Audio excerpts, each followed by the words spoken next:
Donc, qu'est-ce qui fait que toi, Olivier, t'en es venu à devenir berger dans un alpage suisse? Ben, parce que j'ai rencontré un paysan quand j'étais à l'armée qui m'a proposé une place d'alpage.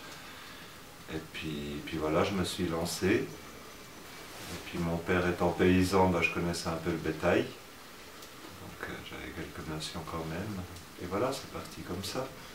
J'aime bien la montagne, être de la vie autre que mettre au boulot dodo. Les travaux saisonniers et tout ça, ouais, c'est bien. Donc, c'est de quel mois à quel mois que tu es occupé et par combien de bêtes? Et puis, me raconter un petit peu ta vie. Est-ce que c'est beaucoup de solitude? Est-ce que tu vois des gens et lesquels? Mhm. Ben, je commence les clôtures autour du 20 mai, on va dire, comme ça. Le bétail arrive début juin. Nettoyer le chalet, tout ça avant, tout préparer. Ben, les génisses repartent début octobre. Puis après, il faut encore une dizaine de jours pour tout nettoyer, ranger, déclôturer à cause de la neige qui pète les fils pendant l'hiver. Quels sont les gens que tu fréquentes durant tous ces mois d'alpage? Ben, il y a les voisins, on est quand même, bien qu'on soit un peu éloigné, on est quand même pas mal de chalets là dans le Jura, qu'on se côtoie quand même régulièrement, qu'on a l'occasion de se voir. On fait l'apéro des bergers avec une quinzaine de chalets tous les printemps, le repas des bergers tous les automnes. Et puis entre deux, ben, on se voit, on se donne des coups de main, on s'aide avec les plus proches. Et puis de temps en temps, c'est une petite soirée, une bonne bouffe ou comme ça, quoi. Essayer d'avoir une vie sociale quand même. Et donc, en saison, tu as des gens qui passent de temps en temps te voir et qui brisent un peu le train-train? Ben, il y a les copains qui viennent de temps en temps passer le week-end ou même des fois une semaine ou deux de vacances. Mais c'est pas tout le temps, c'est surtout en été. Et puis de temps en temps, on se fait une fondue avec des potes au chalet. Ou même des fois, il y a des gens qui demandent s'ils peuvent venir, mais juste comme ça, la bonne franquette. Histoire de voir du monde quand même. Alors, Olivier, en quoi consiste ton travail? Ben, tous les jours, il faut aller voir les génisses, contrôler que tout le monde soit là, qu'il n'y en ait pas des malades, qu'il n'y ait pas des génisses en chaleur qui font inséminer. Il faut rentrer les veaux presque tous les jours, enfin, ça c'est à voir un peu en fonction de la saison, disons. Leur donner du foin à l'intérieur.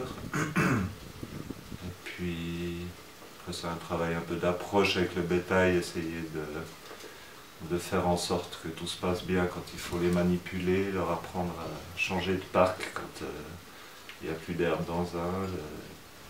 Et puis voilà, après, bah, c'est vivre leur vie pendant l'été. Surtout une surveillance, principalement.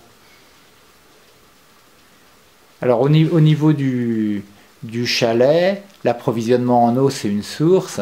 Donc, il y a des années où il pleut beaucoup, comme cette année, il y a des années où il pleut moins. Ta préoccupation, c'est aussi le niveau de la citerne. Ouais, l'approvisionnement du chalet, c'est le toit, c'est l'eau du toit en fait, qui va dans les citernes. Il y a une source qui est reliée avec un long tuyau et un panneau solaire pour remonter l'eau aussi dans la citerne.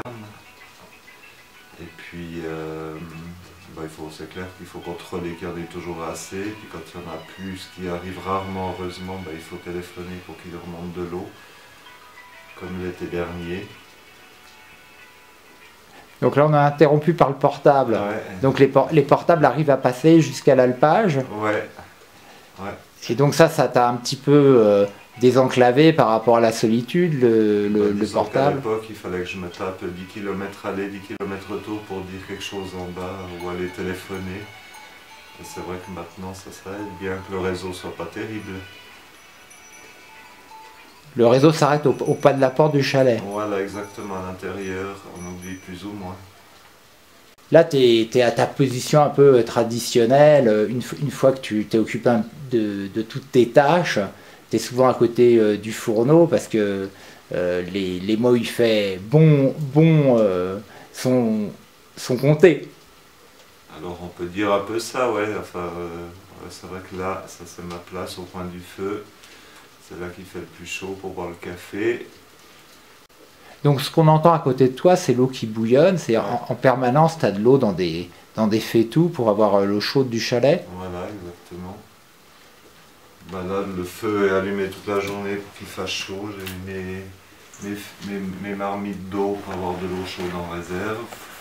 Bien que j'ai l'eau au gaz aussi au robinet, mais là elle est plus chaude. Pour me faire un café quand j'en ai envie. Et puis... c'est pour chauffer. Donc tu avais souvent un voisin berger qui passait le matin prendre le café avec toi, le petit déjeuner. Oui, en principe, le voisin, il vient presque tous les matins boire le café, ouais. Quand il a rentré ses veaux, après il vient boire le café. On refait le monde un moment, puis après chacun retourne vaquer à ses occupations. Alors les rares relations de voisinage, comment ça se passe? Ben, les paysans, ben, maintenant ça fait longtemps que je les connais, j'ai connu leur père, j'ai travaillé avec leur père, maintenant c'est les fils.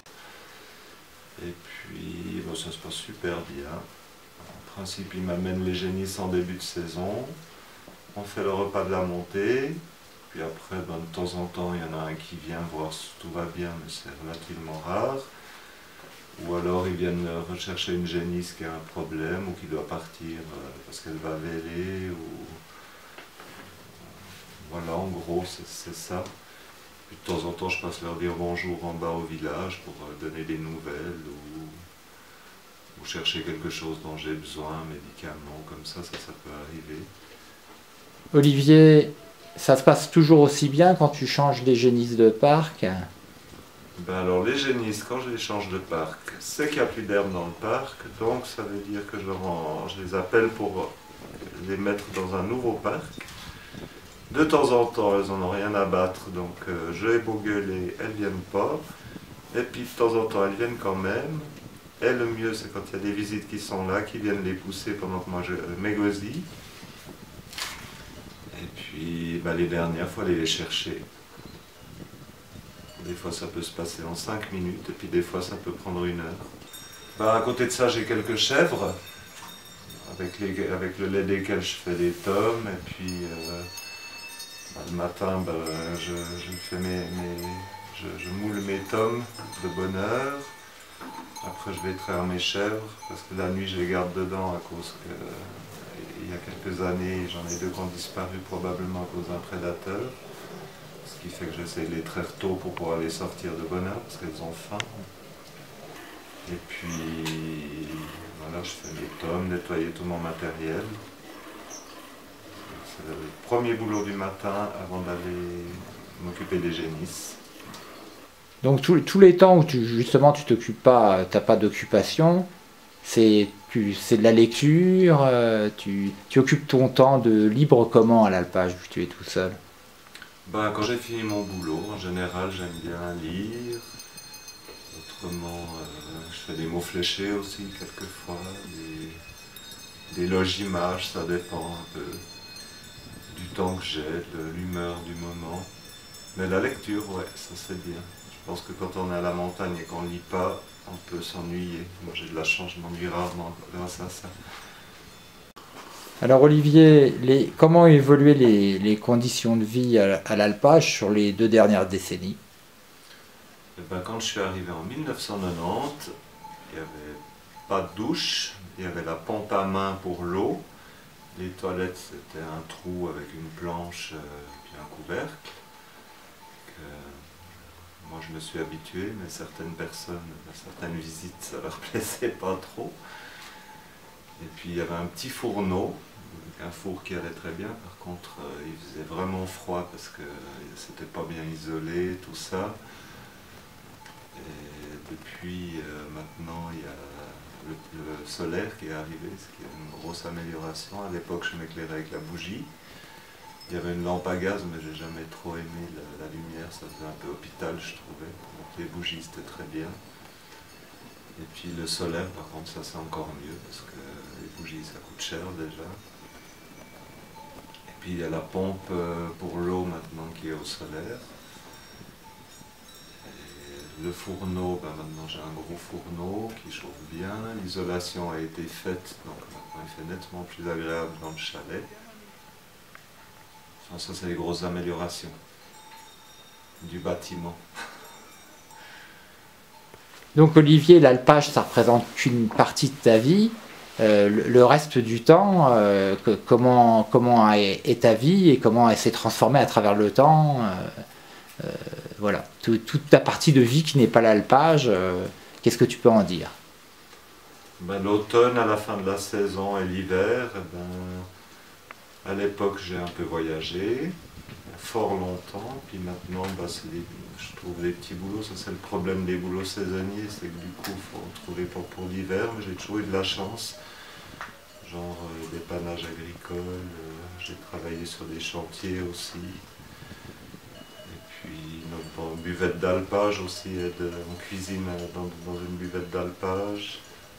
Des remplacements de gens qui tout d'un coup sont opérés ou comme ça pour quelques semaines ou quelques mois, ça dépend. En gros, voilà, l'activité de l'hiver qui est assez variée, ce qui est pas mal aussi. Alors Olivier, il t'est arrivé de faire une saison à l'alpage en hiver dans une buvette, qu'est-ce que tu peux nous en dire?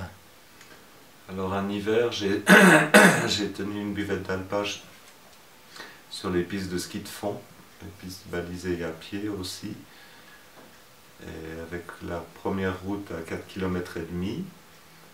Donc pour descendre faire les courses, il fallait y aller à ski de fond, de préférence avec le sac à dos, s'arranger avec le ratrac qui traçait les pistes. Un bob aussi des fois pour transporter quand il y avait plus de choses.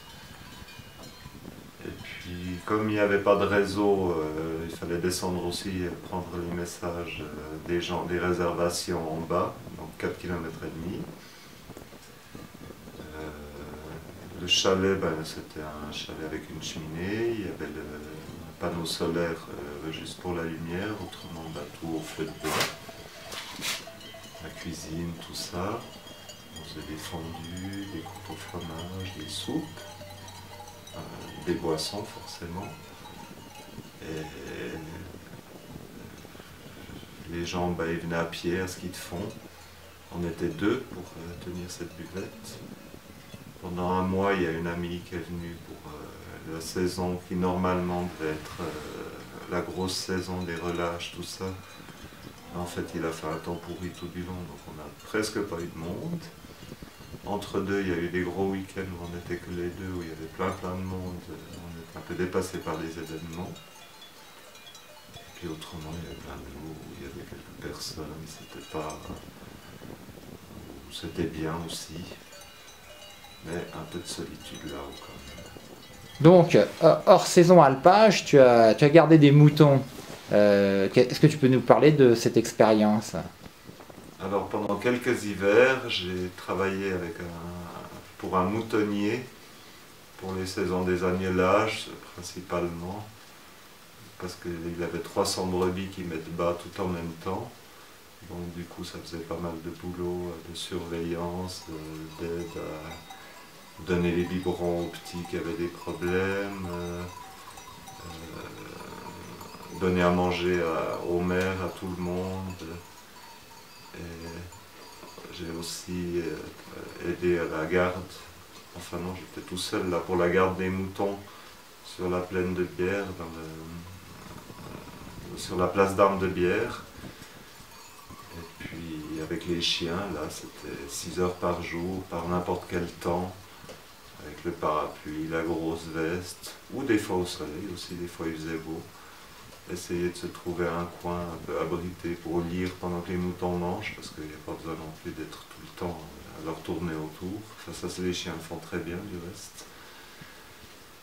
Et puis là, c'est de la garde. C'est un peu long, mais c'était sympa. L'endroit est joli.